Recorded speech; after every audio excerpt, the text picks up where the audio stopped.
Hi, everybody. I'm Paul Brydges, Chair of the Communities in Bloom Foundation. I'd like to welcome you to our fourth webinar of the 2020 Special Edition season. And today we're hearing from our experts on landscape and floral displays. Today's webinar is for all of our national and international communities and guests. Thank you for supporting our 2020 program. As of a few minutes ago, we have 69 people registered for our webinar, representing 56 communities and 5 countries. So very exciting to see that amount of uptake, and thank you so much for putting the word out. Our next webinar, which will be offered at the end of August, on urban forestry and environmental action. And you can register for that one at the Communities in Bloom website now, communitiesinbloom.ca. We'd like to thank all of our Communities in Bloom sponsors and partners at this time for their contributions towards our 2020 special edition. Their support and your support through your registered communities is really, truly appreciated. We have our sponsors up on the slide, so please, if you have an opportunity to look at their websites and see what they do and how they're helping, they're great contributors, as well as all of you in the communities. Today, I'd like to welcome 2 of our Communities in Bloom judges, Bob Ivison and Tina Liu, who will be providing advice and answering your questions about landscape and floral displays. Please feel free to ask your questions in the question and answer feature, and we'll do our best to address those at the end of today's lectures. You can find the question and answer feature at the bottom of your screen, and if you don't see it, hover your mouse down over the bottom of the screen and it should pop up. And now I'd like to introduce our first speaker today, Bob Ivison. Bob has had a career in horticulture for over 50 years, and over that time he has gained a vast amount of experience and knowledge. Now he is happy to share that knowledge through the Communities in Bloom program. Bob started his horticultural career with the Royal Parks London, following by study at the Royal Botanical Gardens, Kew. He then worked for various local authorities in and around London, culminating as a head of service position for the London Borough of Enfield. These last 15 years, he formed his own company, providing strategic and management support to park services and other government agencies. Now retired, he still has active involvement in many horticultural related programs, and Bob will be focusing on landscapes today. Bob, thanks very much for joining us, and let's get back and enjoy what you have to say. Thank you, Paul. Well, good evening, everybody, and welcome to this seminar. Today, I'm going to be just running through some outstanding examples, I think, of landscape within the Communities in Bloom evaluation program. Now, I'm going to try and avoid all of the floral decoration materials, because that's going to be covered very well indeed by Tina shortly. And then later on in the next seminar, the urban forestry is going to be taken care of. So I'm going to be looking really at the principles of landscape design, landscape structure. But just very quick recap on the landscaping criteria. We're looking at planning, design, construction and maintenance of public parks and public spaces. And the sectors we're looking at, of course, everybody should know, is the municipal, business and institutions, residential and community. And then I'm not going to read all these, but we went through them last time, but those are the sections that will be touched on and certainly will be examined by your judge when he appears or she appears. Business institutions, similarly, a lesser number of criteria, residential, same number, and then community, a couple of categories there. The scoring, as I said last week, for the first section, municipal, is the biggest sector. It's nearly half of the marks that will be awarded to you.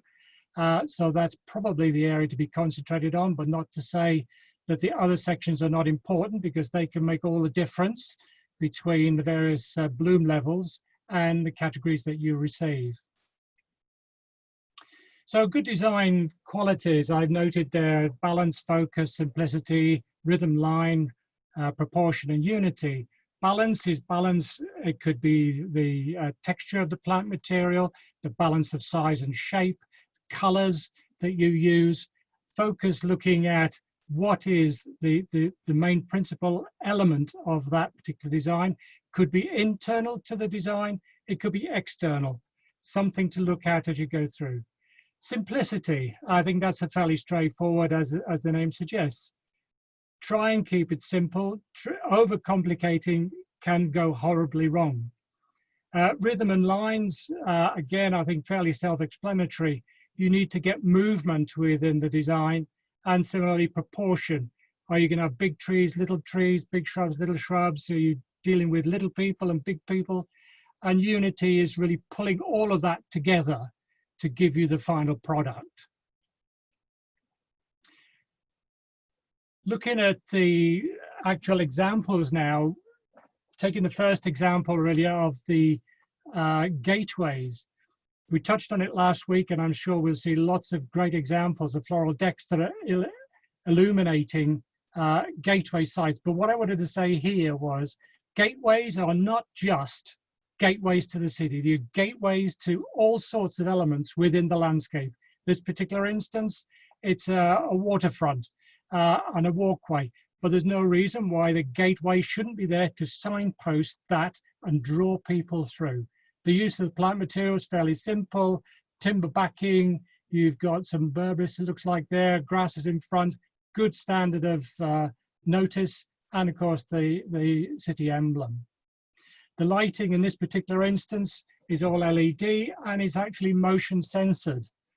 So as you walk down the walkway, the illumination gets greater and then disappears once you've passed. Mentioned this last week. This is transit stations, another gateway. People entering will come into the city in all sorts of ways. In this case, it's the rapid transit. So the landscaping there needs to be consistent, as it is in this case, all the way through the transit system. Landscape quality is good, the standard of hardware is good, architectural quality is good, and the standard of maintenance is good. So it ticks all the boxes in that particular instance. One thing that perhaps people forget, and this is the arrival at an airport. Lots of airports around around Canada and all the municipalities there. People getting off a plane, the first thing they see is a large expanse of tarmac or concrete. Just a little example here, a little water feature at the access way from airside into the terminal makes all that difference. Not a difficult thing to achieve, but will make a difference to the visitors. And similarly, once you arrive at your hotel, it's a welcome, it's a gateway into the place that they're going to be staying. And not to forget that people will actually be leaving too. So why not say thank you very much for coming, and we'll see you again with a floral display in this instance. But it could be any particular design that you wish. The use of plant material, rocks, good standard of notice board, again, ticks the boxes. If one's looking at sustainable buildings and sustainable design, in this particular instance, it's a LEED Platinum standard building, it's a design center, it's got a cafe, plants that it grows outside in those raised planters, its herbs are all used then within the restaurant there, the eatery as they call it. It's new, we're yet to see how it's all going to develop. The timber cladding of the building is still to weather. But I would imagine in a couple of years' time, that will be a tremendous asset to, in this case, it's Edmonton. But the use of material extends to the prairie style, and there's a lot more of that coming on, and we'll hear about it later, I think, in terms of climate change issues. But a lot of people now are resorting to this. It does give impact. It does give a sense of character. In this particular instance, I might have seen a little bit more to the opposite side of the footpath to give you that, sort of draw you through the landscape. But nevertheless, it's a good session of planting, good take, new trees and a new building at the back. And you can see the proximity of it to downtown. But then you come down into a smaller scale, this one in Castlegar. It's just a small planting adjacent to a bank. It's got all the right examples that you would want for a xeriscaping, use of rocks. The color scheme matches the building. It's not overpowering, and therefore a good example of just a relatively small scale landscape. But then you can go completely different. This is the City Hall at Kamloops, in fact, with the planting unconventional, the use of vegetables, green vegetables in this case, and a few nasturtiums as well. So, but you can see how there needs to be a different form of thinking to move away from the traditional and explore the opportunities that the plant kingdom can give you. A good example. And then coming back to a simple walkway, bankment between the path and the car park, use of nice materials, good style, good form, good color combinations, and then the impact that you get from the banners. That's something I think worth noting. The use of banners makes all the difference and can draw the eye straight through the landscape and then up to the destination. Looking at these two examples here, similar styles in terms of hard landscape, block paving, but the lamp standards slightly different, fitting in the context, different style of planting. You're looking at more of a green planting all through on the right-hand side, and a little bit of color with the begonias and the hostas then on the left-hand side. But it's well maintained, it's good quality, and the style of the hardware that goes with that landscape is good and consistent right the way through. But an introduction like this of stormwater runoff, again, no reason why that cannot be part of the landscape and explored as an area where you can experiment to see what's going to grow in your particular climate, your particular location, but also serving the function of stormwater storage and retention. Coming back to just simple landscape planting, a good combination here within a park setting, good color combination with the benching and the plants, the concrete, exposed aggregate concrete setting, the grasses to the rear, and the purple planting, purple foliage plum at the rear of that with a pergola, and you can see a trash can sort of sneaking in the background. A very nice little setting, a nice combination, and again would receive good marks. But looking at landscape, you don't necessarily just look at the green bits.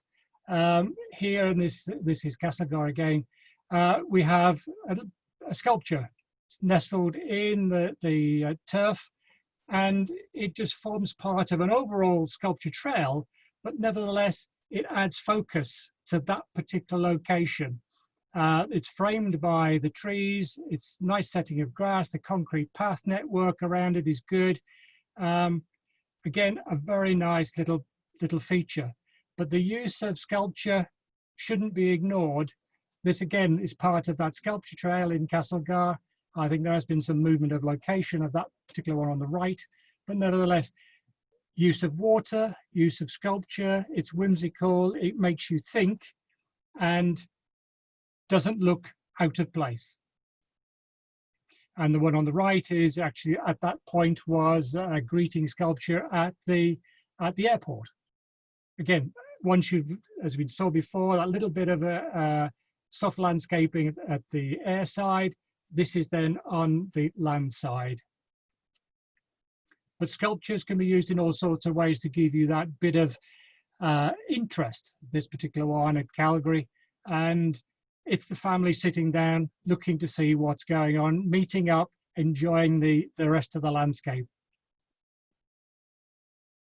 And this one in Holland, actually in Michigan, celebrating a musical family within the city.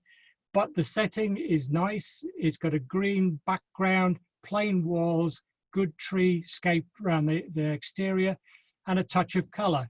Doesn't take away from the focus of the sculpture. Now, moving away again from what would be the soft landscape inside to the hard landscape, the use of murals. This one again in Edmonton, it's Old Strathcona, I believe. But it's the rail station, and when that hits you as you're standing there looking at, waiting for your train, and then your mind is casting back to the good old days of Edmonton, and a very good example. It's probably about 30, 40 yards long. It's a marvelous exhibit of good use of a mural. Many of the cities do have mural trails, and I applaud that. It's good stuff. And again, it makes people think and stop and stare. But not all murals are depicting actual locations, actual places. This is a bit of pop art. It's a mural on the side of a shelter within an open space. And this one was done really in conjunction with the local youth. So hopefully it will get a bit of protection as a result of the fact of its local interest. But the use of murals in the landscape is, as I say, good and bad, but it's good in as much that it's providing an outlet for the youth, and it's also producing a very interesting example of a mural art within the landscape itself. Another feature of landscaping is the use of water and moving water. This is a little cascade in Vancouver, a little pocket park in Vancouver. Excellent planting round about and well maintained. Water quality is good, nice and clear, and a good mix of plants around the outside, from looks like gunner at the back right the way through to the rudbeckia at the front. Color combinations good, again not detracting from the main feature, which is the actual waterfall itself. The waterfalls, the use of water can change. This is a different scale completely, and of course this is the Legislature House in Edmonton for Alberta. Large watercourse, very large rectilinear use of blocks with the dome at the back of Legislature, plus then reflected in the water fountain halfway down. The quality of the landscaping is very, very good indeed. Quality of maintenance is excellent. The standard of hardware that's used reflects the quality of the location and the importance of that location. And it's set off then with the avenue of trees either side, taking the eye past the fountain to the actual main building itself. Wonderful example. But talking about taking your eye away, this is a playground again back in Castlegar. So Darlene will be happy. Now we have here, if you're going to have a landscape and you've got that landscape surrounding you, why not borrow it? Take it into your landscape and let people enjoy it. So from that particular vantage point, looking all the way down the valley, which I think is the Kootenay Valley, are marvelous, not just for the kids to play there, but for anybody to go and sit and just look and see what they've got in front of them. But if you're looking at then the quality of the turf, this is an example at Kamloops. Now, yes, it's a golf course, and you might expect that quality on a good standard golf course. But would you look at that and say that's a normal standard for your ballpark or your soccer pitches? I would say that's quite exceptional. The standard of maintenance, not just on the sports pitches there, but if one was to cast your eye back through the picture, the open spaces, the green spaces beyond the river are all similarly manicured. A tremendous display of turf management and turf quality. And that's achieved by a lot of hard work by the staff involved, the use of good materials, use of the right equipment, and making the use of the knowledge and skills of the management team working on that location. All the compost used there is self-made. They have their own composting facility where it's ground and then used for top dressing of all their sports pitches. Hence the fact it's the tournament capital, I believe, of Canada. But sometimes one needs a little bit of help. And this is a flower bed where the local father of the church, Father Jim, has put up a little notice saying that God is watching, and so is he. So it's not all hard work on the ground. But one now has to look at the shopping precincts, shopping malls. This particular instance, you've got landscape beds all the way down the central high street, shopping street. Standard blocking of material all the way through, block paving, which you probably see at most places. But the quantity we've involved here all the way down the high street was quite staggering. But importantly as well is the block paving. When they're actually considering the block paving, underneath is hot water pipes served from their local power station to ensure that all the paving along the high street, particularly running from the schools, the university and the old people's places to the high street, are all heated. So people in the winter can walk without problems through ice because it's all dissipated by the fact it's underground heated. Wonderful example of use of spare resource, in as much the heating is the exhaust from the power station. But if you can't get into the ground, why not bring it above the ground? These are movable planters where they have a section of the street which is where they cannot dig because of services.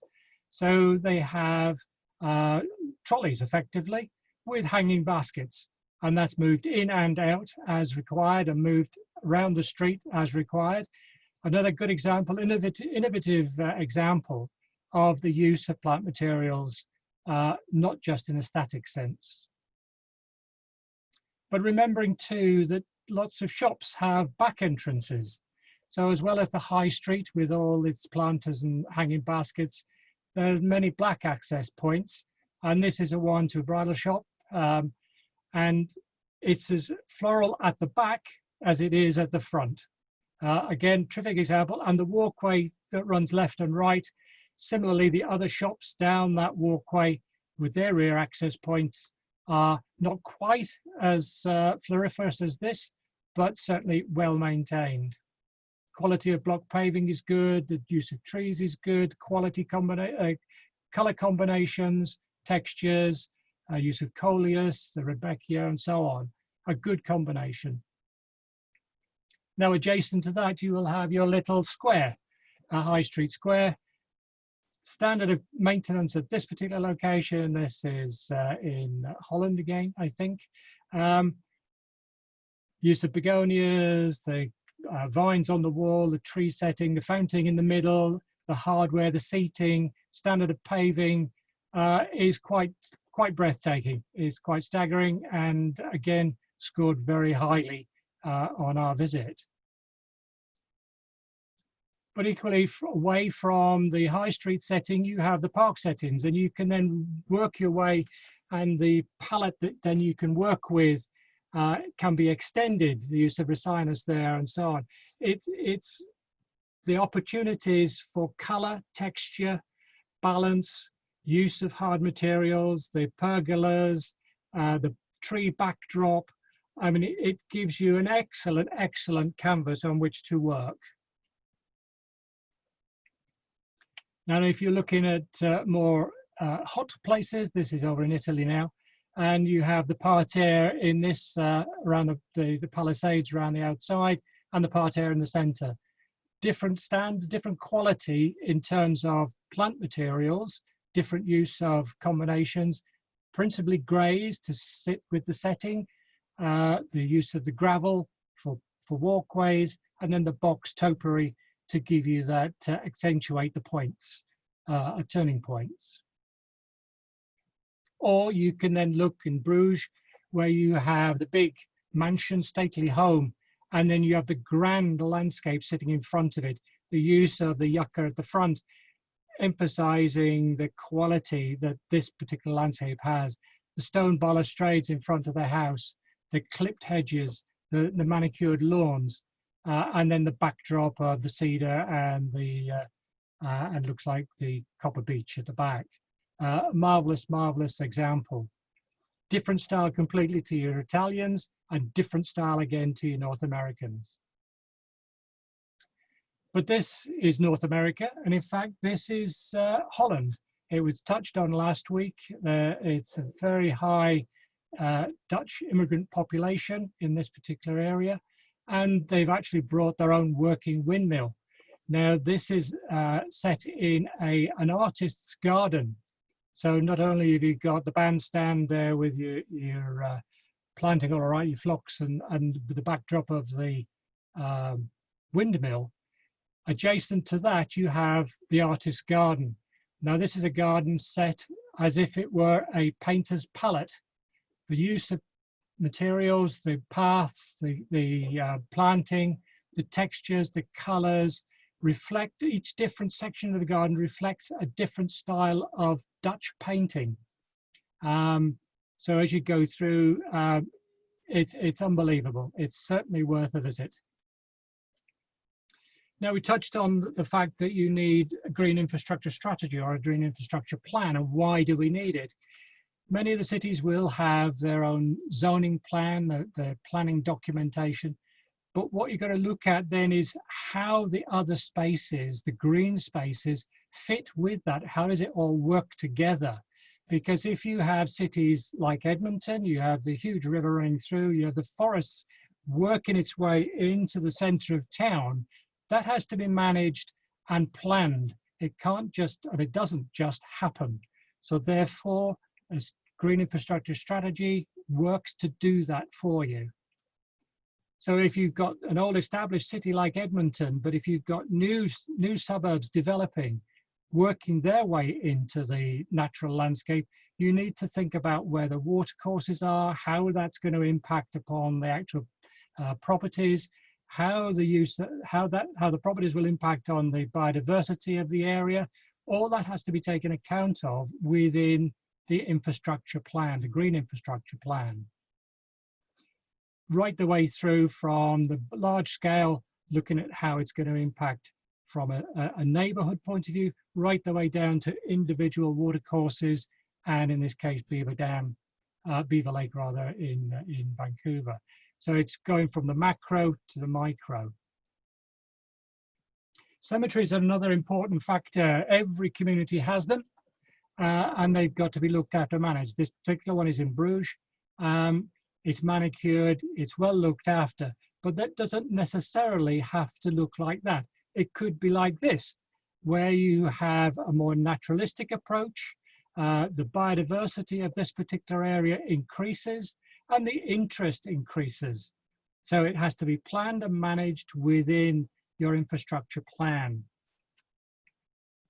I mentioned last week about the opening up of watercourses. This one had been culverted for many, many years. And the city decided that they were going to open up the watercourse, create a walkway through, landscaped, obviously principally hard landscaped, and the quality of it is excellent. But along it, they've created spaces. In this case, it's a splash park for the local kids. And this is a school party that's come to enjoy a little bit of the cool, refreshing water spray on a hot day. But notice that the watercourse itself, although it is canalized, there is also a lot of regrowth, naturalization occurring along it. And if you want to look a bit further up, they've added to the concrete walling to the right, and that's starting to regrow, naturalization on the left, and then the bridge over the top has got baskets and troughs to give that emphasis of color, which happens to be adjacent to their city hall. So another great example, green colored tarmac to walk on, and that's interspersed with green rubber sponge. So the interest is accentuated as you go down, walking from hard to soft to pebbles and so on. Great example. Sometimes when you have a block wall, there's not a lot you can do with it other than put on a patriotic flag. It is difficult sometimes, but one has to do what one can. So you've got this situation where you paint a flag on it, or you can, this is a 4-story garage block, parking block in the center of Norwich. And that is a green wall 4 stories high. So it doesn't necessarily have to just be a concrete block, but I accept that you cannot just have that everywhere. And if you can't put green stuff on it, put some plastic stuff around it that looks a little bit green. That's probably a better looking example of a utility box than if it were just a plain green or black box sitting on the side of the road. It would be better with planting, but you go with that. Now downtown, if you've got high-rise multi-story buildings, as you have on the left, you can break that up a little bit by the use of terraced landscaping. You've got the columnar trees there that reflect the scale and size, or will do scale and size, and the columnar effect of the buildings themselves. So you've got that within the landscape. Looking on the right-hand side, the same columnar trees running down the pedestrian way, accompanied by hanging baskets and banners. But the quality and the standard of the maintenance of those features, the hard features and the soft features, was excellent. But if you're out of town and you have a lot of space to play with, you can have landscapes like this. This is again in Holland, it's beg your pardon, in Racine, and you have the SC Johnson's research development labs, where the landscape is a modern approach. So a different style altogether, the use of architecture, new style architecture. This is again LEED standards. It's got the landscaping, which is completely different, flat mostly, with the accentuation of the rings, the sculpture, and this is their main entrance.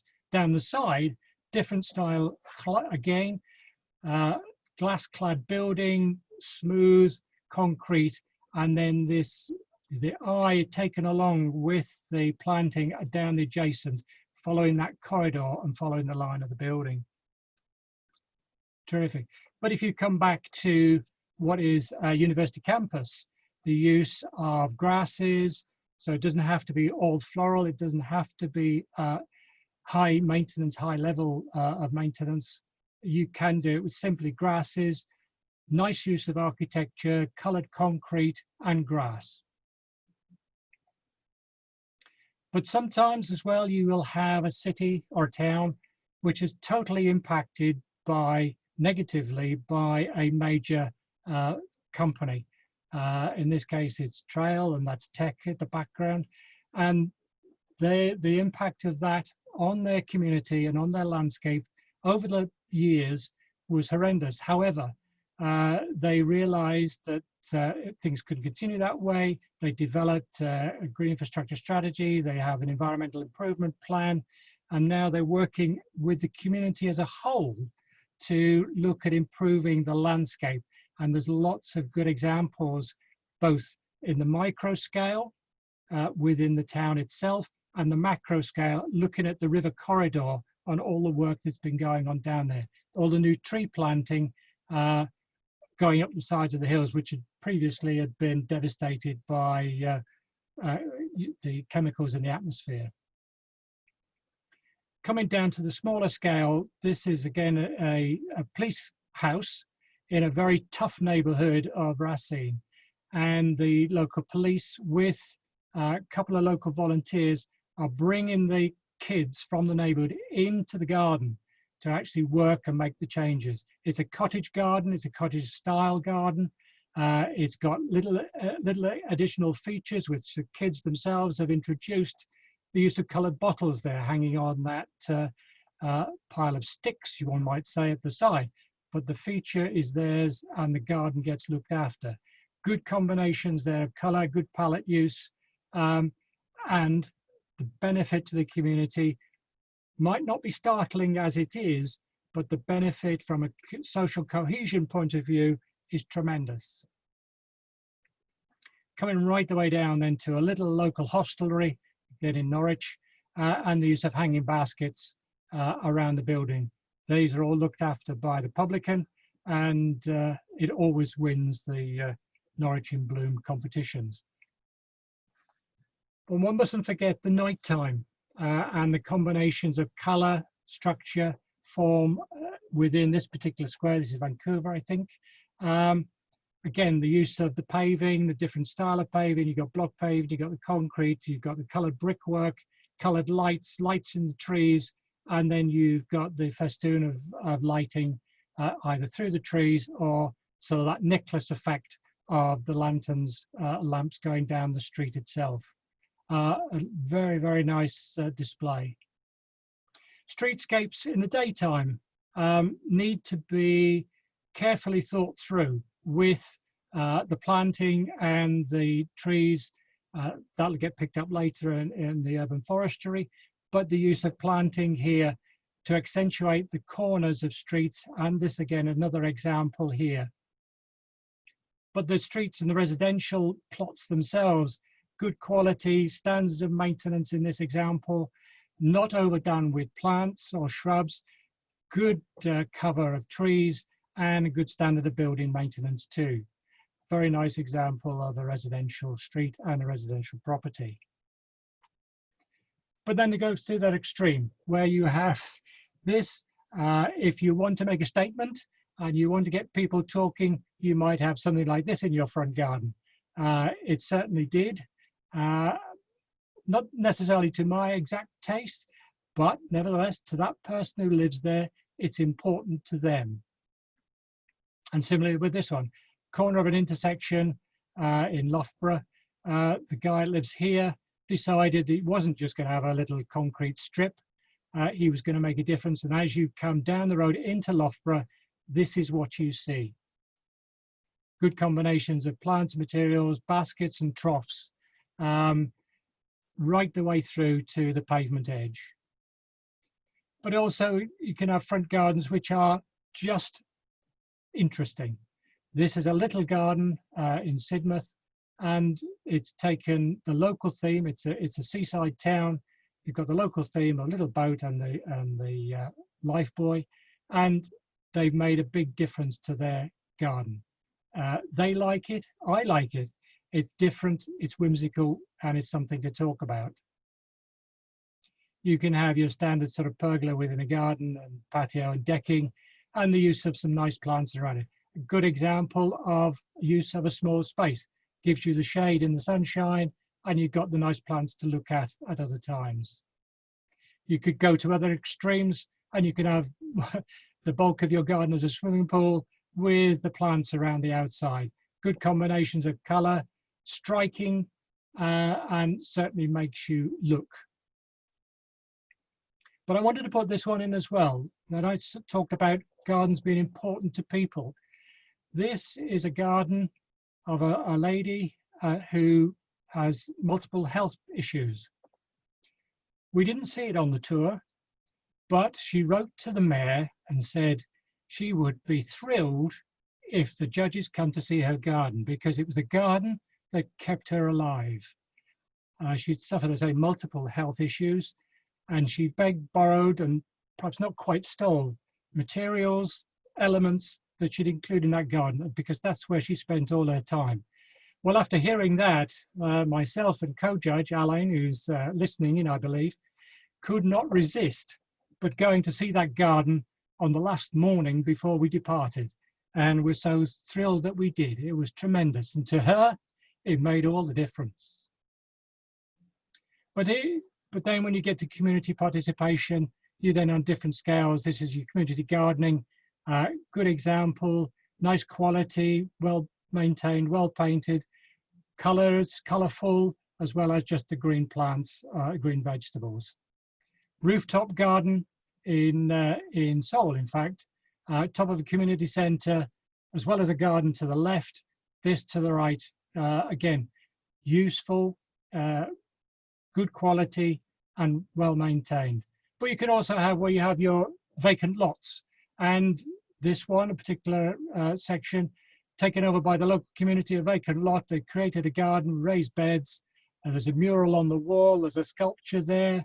A delight to go and visit. Excellent. Or in this case, an underpass of a freeway. Local, I believe, was homeless, wanted to make a difference where he lived, and so managed to scrounge all these plants and planted them underneath the overpass. Tremendous. You wouldn't say it was wonderfully maintained, and you wouldn't say that the plant material was the best. But to him and to that location, it was priceless. And you do your best where you can. This is a planting trough on the top of a letterbox. Local community decided there was a little bare corner, and the only place to put their plants was on the top of the letterbox. Looks different. The color combination's not bad. They look after it, and again, makes people talk. But one mustn't forget that landscapes are there for everyone, and in this case, wheelchair users.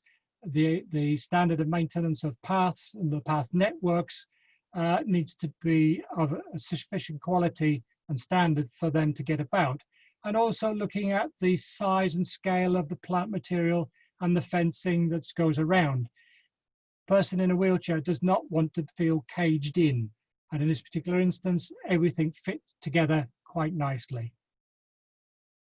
And this all really comes about by the impact you have with park volunteers, be they individuals, be it a group like this, who go out there and do their bit, whether in this case, a particular hard and difficult neighborhood where the local youth workers got the local kids together to go and do their little bit, or the school party, or the little work group that goes out on a Saturday doing their environmental improvement works.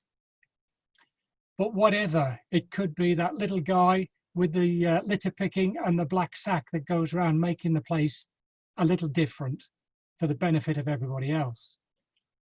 And that can get recognized. In this one, you have a best yard competition, and these people with this garden, tremendous garden, recognized by having a little plaque that could be put in the front of their garden.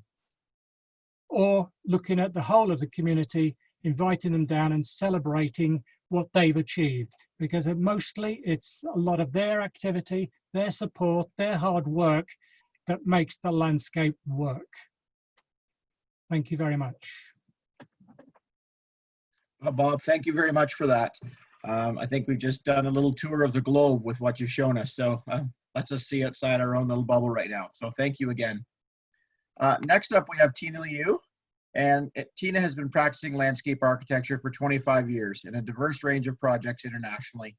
She joined the National Capital Commission in Ottawa in 2010 as design manager of the Capital Floral program.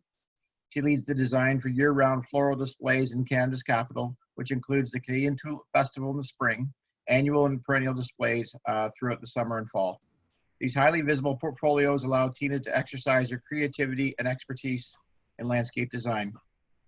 Tina is exploring different design approaches to create innovative displays, as well as enhancing pollinator and wildlife habitat while adapting to a constantly changing climate pattern.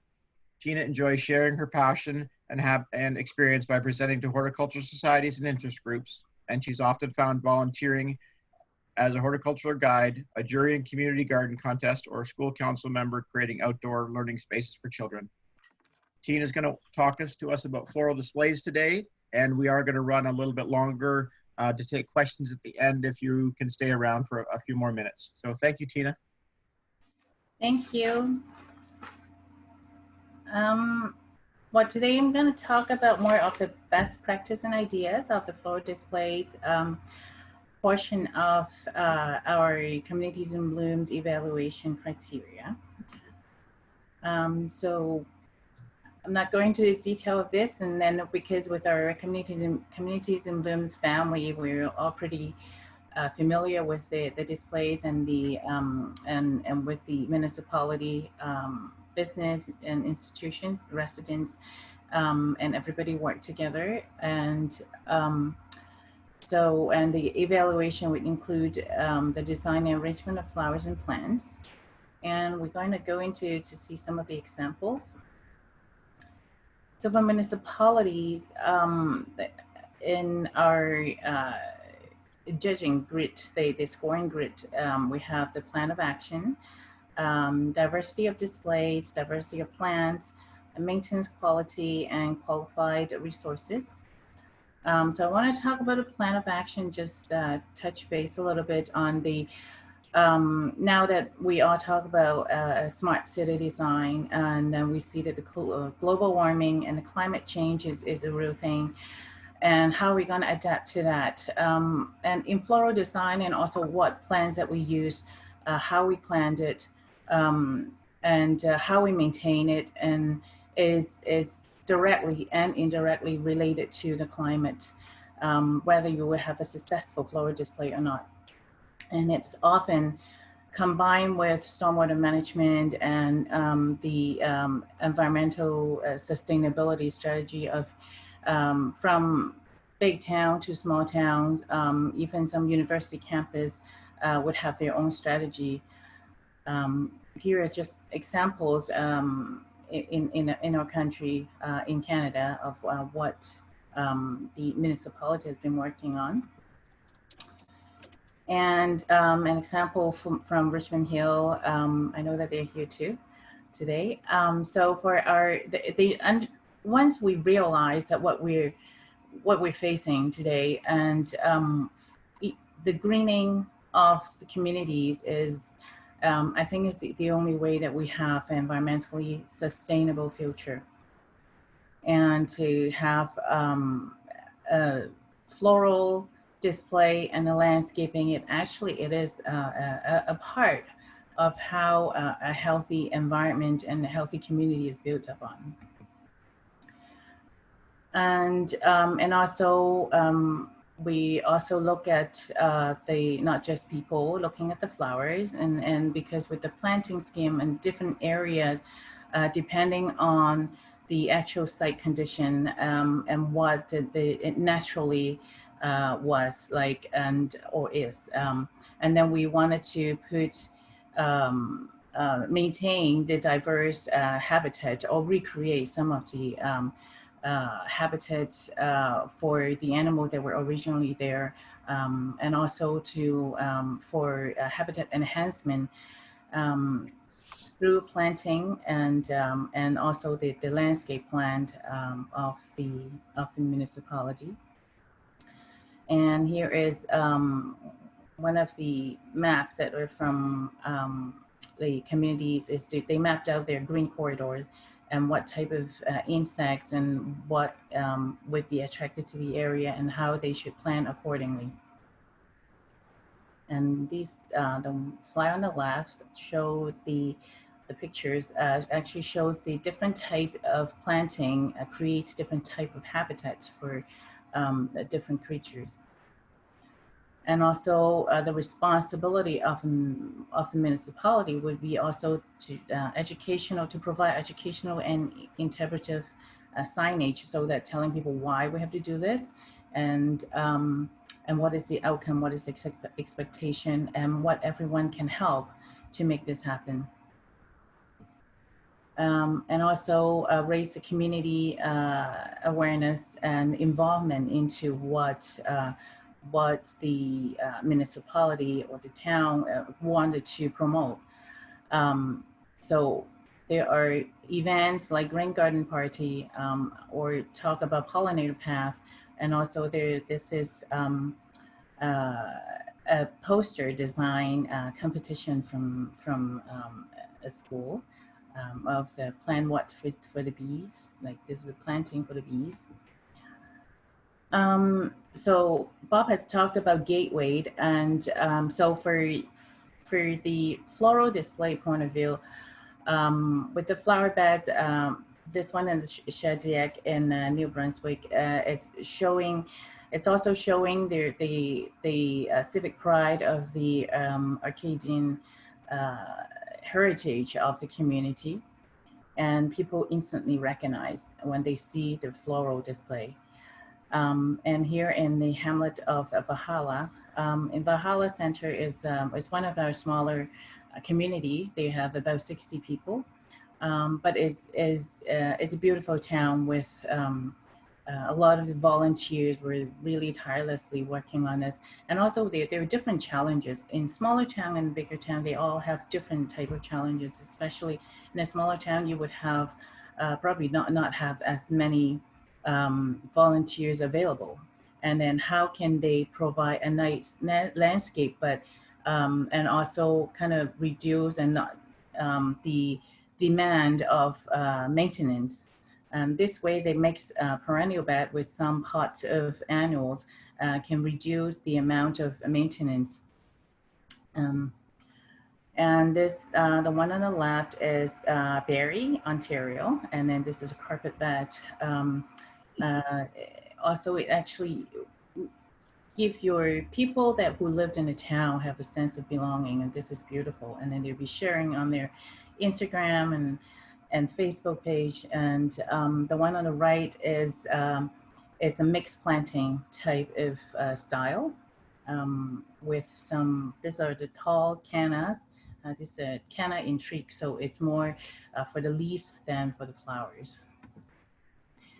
And this one is in Hungary, Xanthis, and here are showing the municipality did all the different type of arrangement. There's the floral arrangement with these are more of the carpet and patterns. And this is the spring combination of plantings with spring bulbs. This one on the left is more of a more natural look, but it's natural, but it's a manicure landscape. This is what we're looking in at for the floral display that is well maintained. Here are some of the raised beds. This one is Sarnia, Ontario. And you can see that the color palette is really nice. And the one on the left, lower left corner is that's the allium bulbs. Came up after the tulips are done, and then the perennial will show after, you know, and as the allium mature. This one is in Ottawa. On the right hand side, this one is the Major Seal Park in Ottawa. It's a different layers of planting. It's an outlook to Parliament Hill, so it's kind of try to keep the colors there to, you know, kind of attractive colors. Here is mixing different types of cannas, but this one here with the green and chocolate color leaves, this is the Cleopatra cannas. It's a hybrid, so it has two colors of flowers and two colors of the leaves. I think the one at the back is tropical gold, so it has a stripy leaves of the cannas and orange flowers. And another one is called Bengal Tiger, is also very similar, but a little shorter. And this is one of my favorite impatient. This is a Sun Patient series. This is a spreading magenta. And I found that they do well in sun and shade.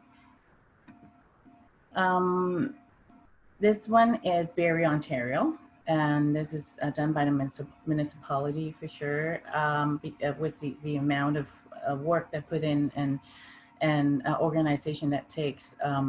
It really, when you drive into the downtown area, it instantly give you a feeling of, wow, this is a nice town, and you wanted to explore more of the town. This is in Leamington, Ontario. So you see the municipal building has a lot of plant material here. They have some palm trees, and I'm sure they overwinter these palm trees in the greenhouses since they're the capital of the greenhouses in Canada. Because you can tell the size of the palm trees are much bigger. So in our climate, we would need to overwinter them to make them better established for the next year. And this is the one on the left is actually a green wall inside the Leamington municipal building, which is very interesting. Very lush, and it has a very big open area in the windows where people can walk in, and they have an art gallery in there as well. So we kind of tie that into the community service as well. And this is the planters along the waterfront.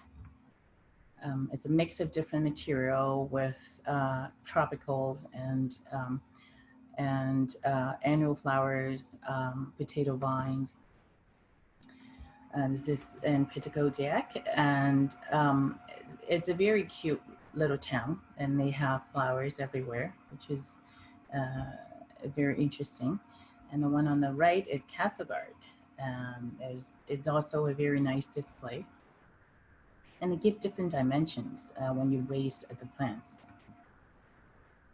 And as for baskets, the one on the left is Shediac, and they're towards town, and so they're the BIA worked with the municipality on how to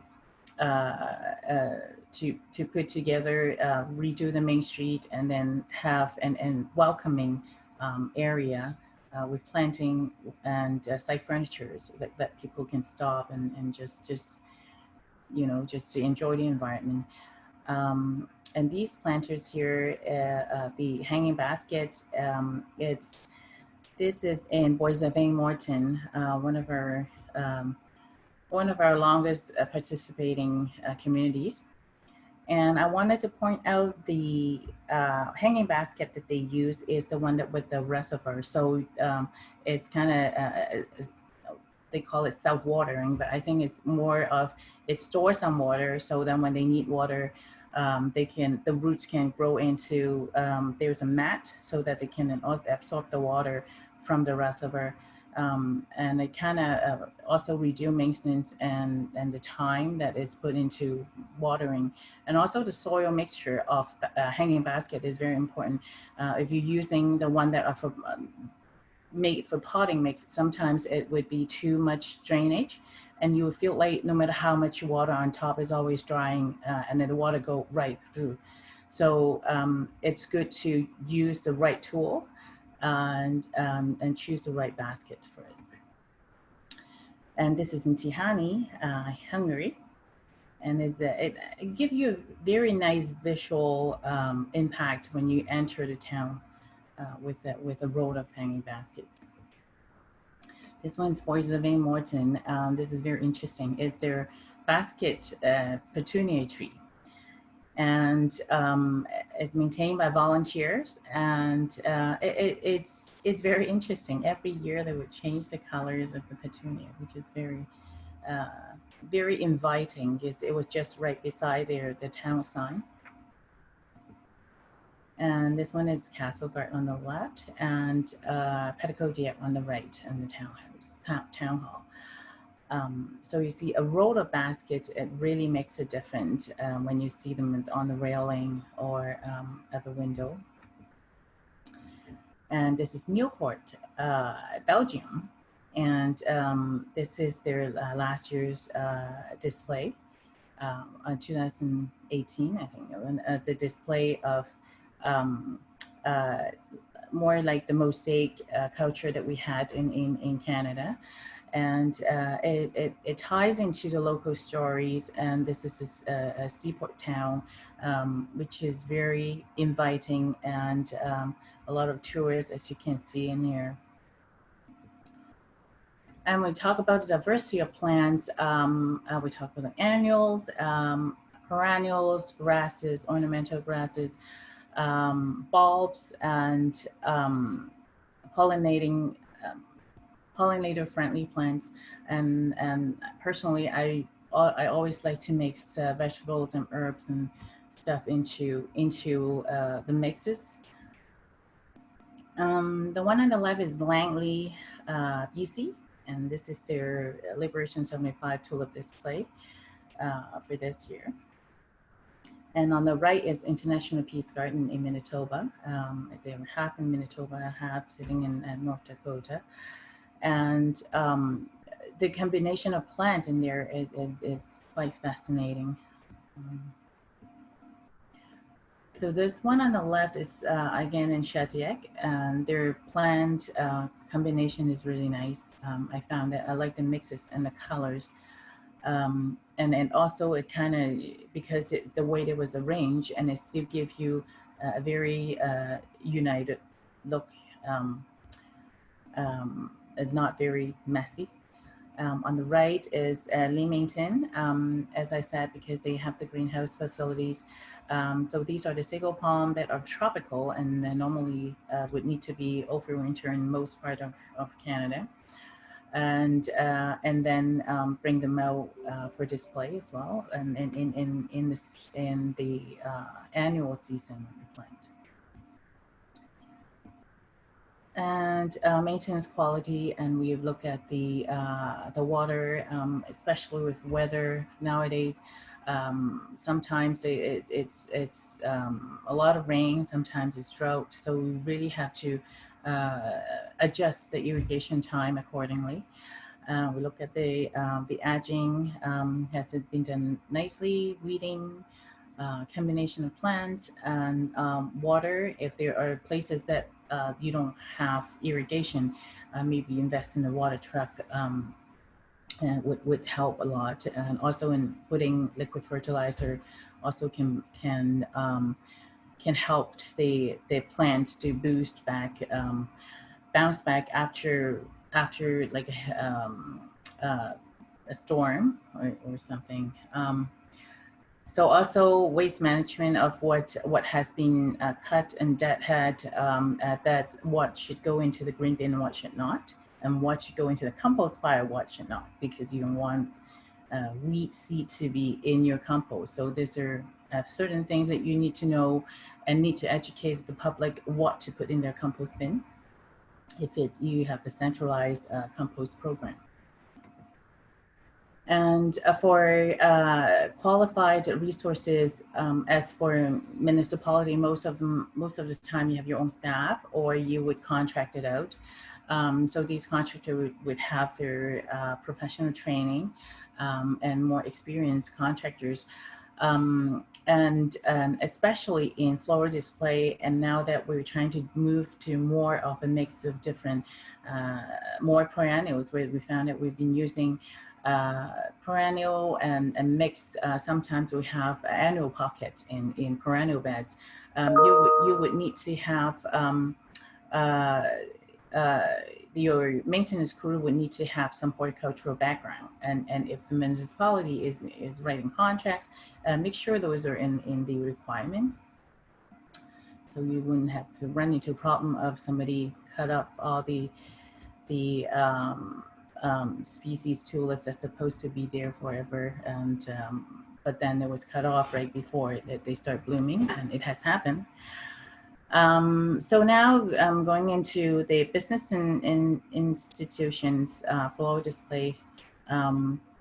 This section we talk about the design concept, overall plan, and maintenance quality. And this picture, it's taken in Niagara-on-the-Lake. This is a cafe, and it's really interesting. It's a tourist town. And in here we see the streetscape with hanging baskets, lots of them, and planters together. The one on the left here is Holland, Michigan. They're very proud of their Dutch heritage, and then the tulip time season is they plant a lot of tulips around town. And it's also a sense of pride in the community. In the right here, this is in Chicago, the Michigan Avenue.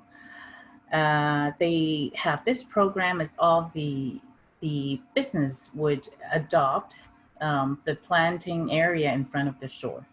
And so they all have a different display, and they have competitions in different seasons. So there would be spring display, and then there would be summer, and then maybe they also have a fall display. Sometimes people put out pumpkin displays and stuff like that. It's very, very interesting, and also bring people to the area as well.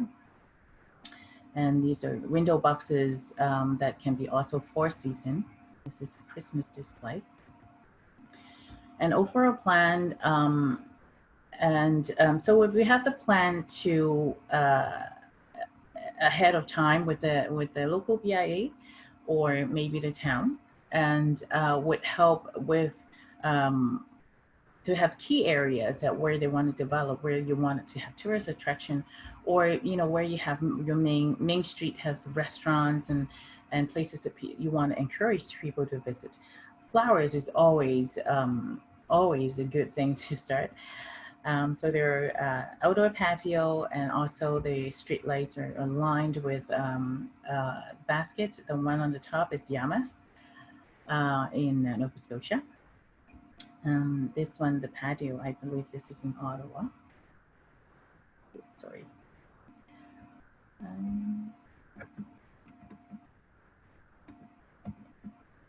And this one on the left is Bird Hill, Ireland. It's one of our tiny towns. They have tons of flowers. And in a small town like this is really one of the characteristics is the small town feel, but with so many flowers, and it's very charming little town. On the right is Lambton Shores in Ontario, and as you can see, there's the business that would dress up their storefront just to attract more people there. This is a senior lodge in Jasper, Alberta. Also really nice. And this one is a Cinnabon Park in Winnipeg. And so you see the different, for the planter, they try to add the different dimension as well as in the garden, and mix with the different materials. And so when I look at the floral display, it's not just the flowers. Sometimes you look at the environment as a whole. You see the trees, you see the shrubs, and how they come together with the perennials and the flowers, and then what atmosphere does it create, and then and how it welcomes you when you come to a space. And this is International Peace Garden. This is the central pond. It's very peaceful and very nice. This one is in Wabamun, a small town in Alberta. The local Communities in Bloom committee actually have their own floral program that they helped the business and the municipalities, and they charge a small fee for just to cover the maintenance and the material. Local residents have their own greenhouse to grow these plants, and it's quite amazing just to see what they have accomplished. And they also put together the hanging basket. Was amazing. And the one on the left here is Orangeville. It's also very nice. The VIA also worked very hard to make sure that everyone's on the same page. On the right is Wabamun. It's just in a museum, a local museum, and the planting was also maintained by volunteers. Emery Center, this is in Spring Hill, and they're also maintained by volunteers, and there's a very nice perennial garden. The Secret Garden is in the library in Orangeville. And also even the business and institutions, sometimes is your old local gardening club is helping to take care of the plants, or sometimes it's your CIB group, a local group, or sometimes we have seen somewhere with even the town and the different community groups would come together to help. The picture on the right hand corner is in a university, a college that they have horticultural program, and then these students can also help with the program. So for residential and for the concept and design, maintenance, quality, this is definitely more to play with in terms of design, and because it is highly personal. So you can be, this one is in Barrie, Ontario, a very, very well maintained private garden in the backyard. This is a quite more traditional way of our gardens, you know, with ferns and shrubberies, and then with perennials and some annuals in between. And this is another one.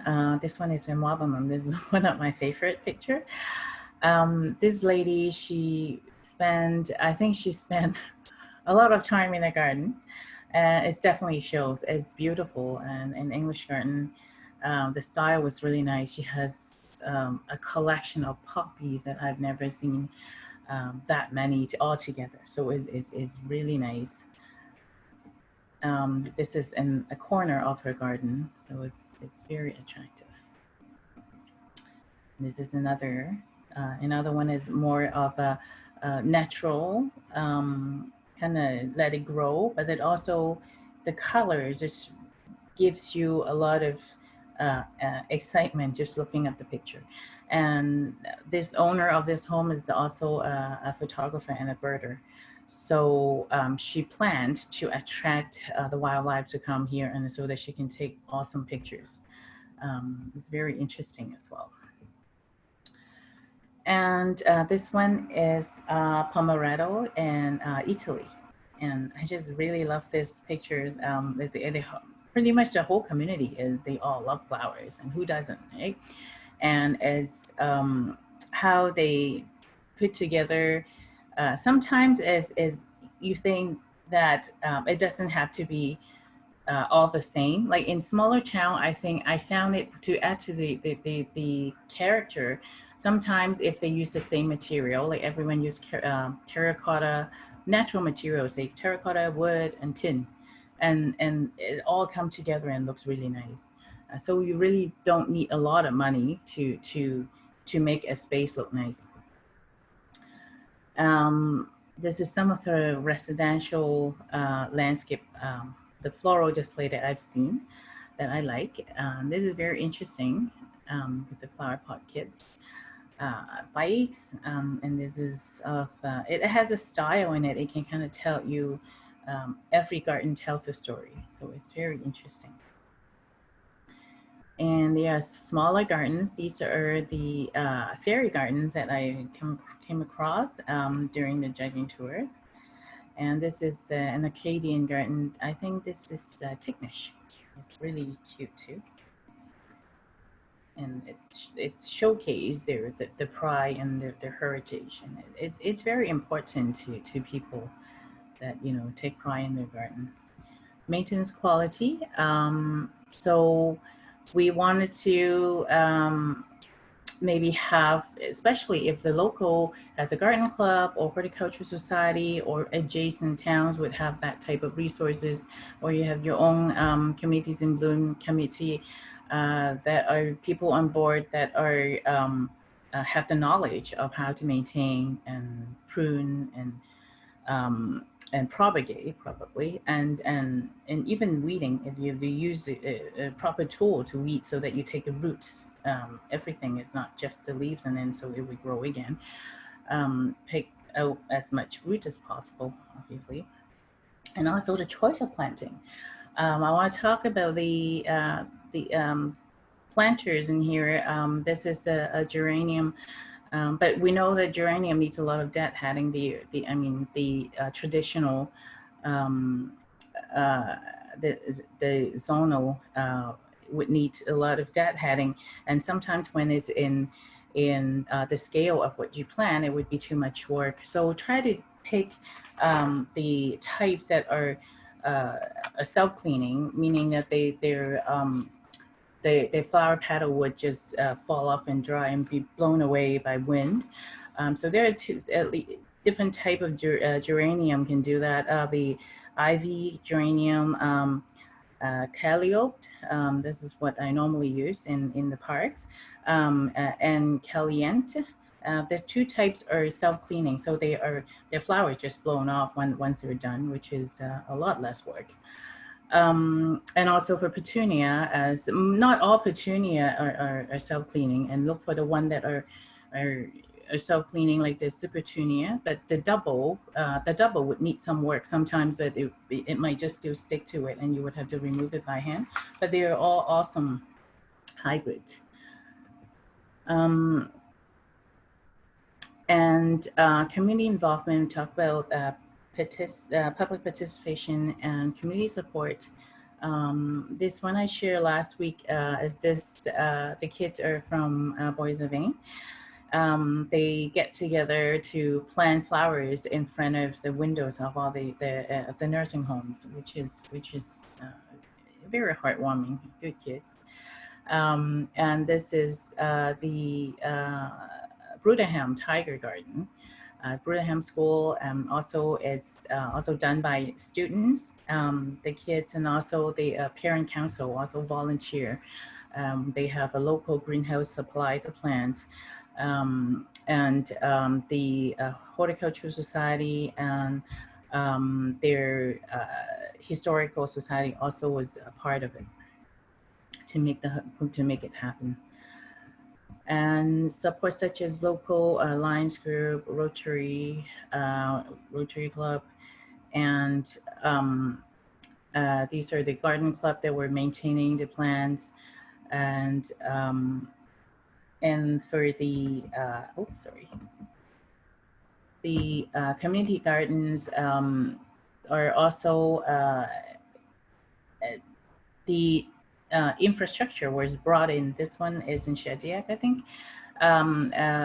Also sponsored by local business, including, you know, water tank to bring in the water, the piping.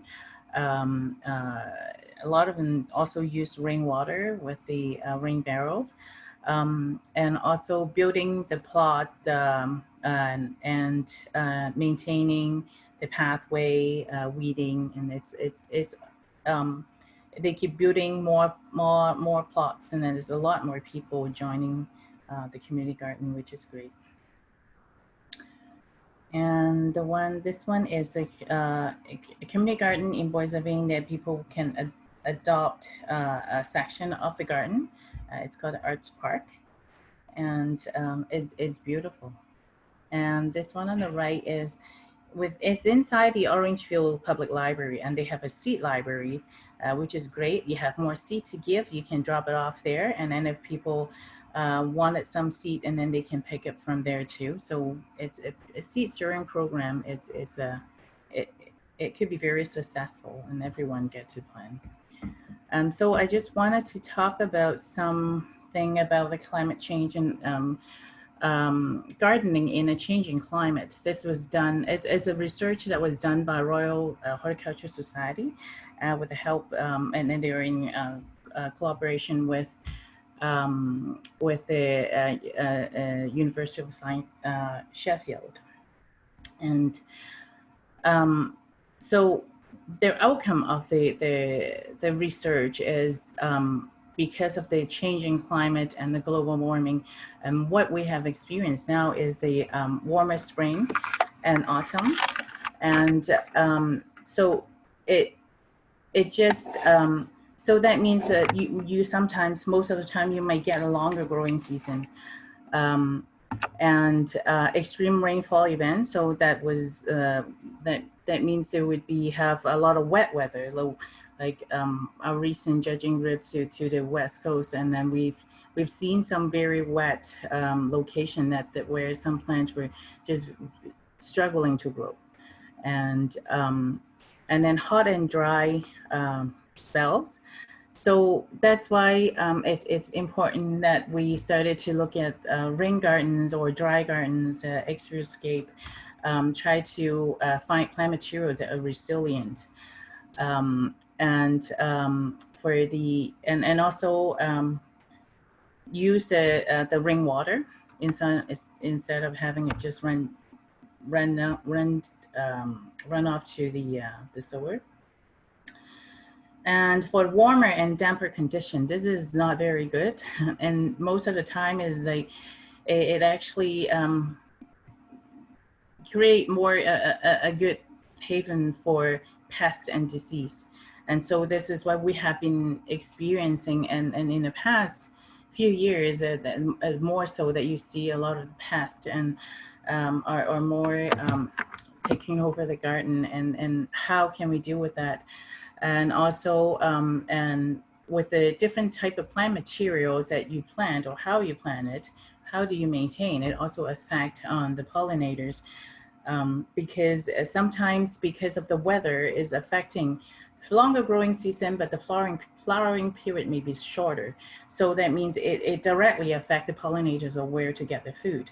So that's why it is important. So it is So in the study, there's a summary of what else can we do with this condition that with this challenge that we're facing right now. So we try to use energy efficient technologies such as solar lights or solar irrigation, solar power irrigation system, or solar powered garden products, or automatic irrigation system, so that it has a timing or timers. And then plant trees and shrubs, and this also would help to lock up the carbon from the atmosphere. And also create some shade for our plants, the lower plants, the perennials and the annual plants. Install green roofs and walls.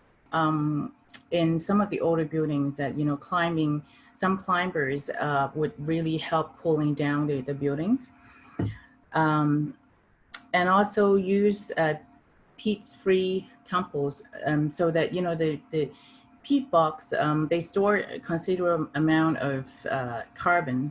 So it's you try to use compost, and that would retain more water. So I would normally, I like to use compost pine or compost mulch as half compost. So the next year you don't have to worry about having cedar chunks on it. So it would just become organic matter, and then you can add to your annual bag the next year. Compost garden and kitchen waste, but we have to make sure that we know exactly what not to put in the compost bin. And also to minimize negative environmental impact of gardening would be by reducing the use of resources in the garden, like using rainwater instead of having the potable water. Reuse household materials and seasonal items year after year, and recycling your garden waste, plastic, glass, metal, or reinvesting is stimulate demand for recycled product, or just by buying recycled items. Avoid using chemicals because with a high carbon cost with some of the pesticide and fertilizer, and also we all know that it's a lot of the pesticide was actually not just killing the bad bugs, and it's also killing our pollinators. And also to minimize the possible spread of invasive species. So make sure that when you look at a wildflower seed pack, you look at exactly what's in that pack, that you wanted to do some research on what is actually native in your area and plant those. You can do your own mix. We have, like, say, I live in Ottawa, so we have the Ottawa Valley beekeepers. They actually put together a mix for people in the area. And so, it's a floral display.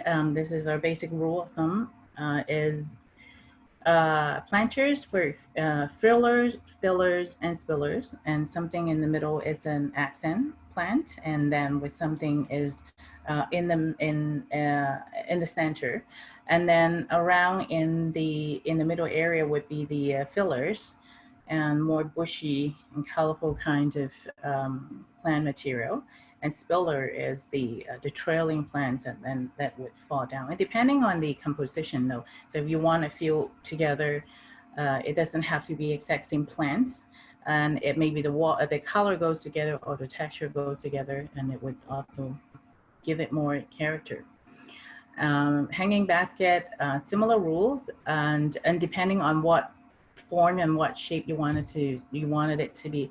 A lot of time that is the petunias that we see is more popular because they are very drought resistant and very versatile. And also for planting bed design, make sure you have a design in your head, communicate with your team who's going to plan with you. So, and then, you know, make sure the right plants at the right place, sunny location, sunny plants for sunny location, shade plants for shade location. So it would, you know, maximize your success. Planting design, the one on the left is more like a traditional stepping planting in a planting beds with a banana tree. This is a red banana. And on the right and the top is all with silver, white, and gold type of theme. This was our 25th anniversary of the Communities in Bloom Garden in Ottawa. And there are about 8 different species in here that mixed in, different height, but it just, it kind of create that a wild but manicured look. And the one on the lower right is it's a mix of it's a mosaic type of design. It looks like it's very random, but they are in groups of 15 to 20, depending on the size of the plant, and took about 3 to 4 years to figure out the plant that were kind of grow together, kind of hindering each other, but not overpowering each other, that type of plant. This bed has about 10 different plants. And design idea on this one on the left is the planters were used in our Prime Minister's office. This year, I used broccolis and the green balls here, and the cigar flowers. And also oregano and the different types of plantings. And to me, because these are about over 1 meter tall for security purposes, and to kind of bring the kind of soften it up and kind of to bring some fun to it, I would say. Like I would always put some kind of vegetables mixed with herbs and with colorful flowers. I have planted artichokes. I have planted kales in these particular planters. We have 47 of them. And this one on the right, oops, sorry. On the right, this one is in front of Parliament Hill. That this is the millet, which is an edible plant. Well, now that is the birds love them, and it's more like a subtle color, but it's also a nice combination. This is a new petunia. It's called cinnamon, which is a very good performer as well. This is the electric lime, is the coleus. It's also very nice, very reliable plant. And this one on the left, because what we're facing right now with the climate, and sometimes the blooming period would be shorter for flowers. So this one on the left is a bed. It's very colorful, but it has not one single flowers. The one on the top, the tall one is a canna lily, but this plant is not to grow for the flowers. This is the intrigue, which is for the leaves, and is really tall. It's about 6 to 7 feet tall at least when it's matured. The yellow bronze color, actually, the colors in the back is called Texas Parking Lot. And the red colliers is the red hat, is also one of my favorite. They grow really well in shade or sun, very bright red. And the icicle plants and the duranders at the gold color leaves. And the one on the right is Brussels sprouts mixed with salvia, and with a red kale at the back. This is in Commissioners Park. It's always like to mix different vegetables and herbs together. Especially, we know that area we have a lot of bunnies and no groundhogs yet, but some bunnies. And so some of the plants are planned to be a sacrificial planting. So, you know, you kind of feed them, but not all. And so it's kind of like a win-win situation. So this one on the left is a collection of heather plants in I think it's in Annapolis Royal. And on the right is a collection of succulent plants. It's in different display, which is also very interesting. And they do really well in the sun.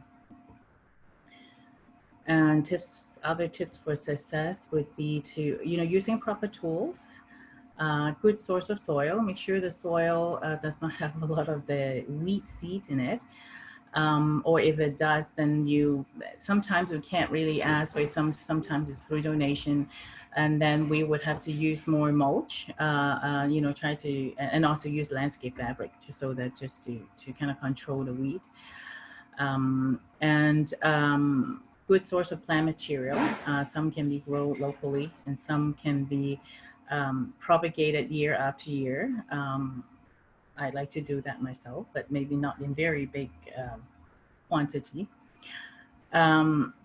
Choose the right plant for the right spot, as I said. So that would be ensure your just successful display.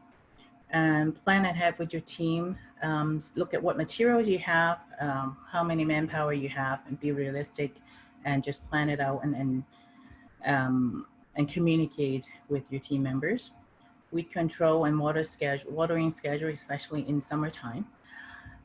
Enjoy garden therapy and celebrate the result of your hard work. So this is something that really bring the communities together as the garden therapy and laughter. Thank you very much. Any questions? Thank you very much, Tina. That's another fantastic presentation. And Bob and Tina, I want to thank you both today for everything you did to put these together for us. Shows us how easy it is to walk around and see beauty in our communities and surrounding areas. So I also like today to take one more chance to thank our sponsors for this year and all the communities that have joined in and everyone online today. Our next webinar is Thursday, August 27th, and the topic for that webinar is urban forestry and environmental action. So thank you for staying with us today. And Bob, Tina, thank you so much, and really look forward to speaking to you further in the future. Have a great day, everybody. Thank you. Thank you.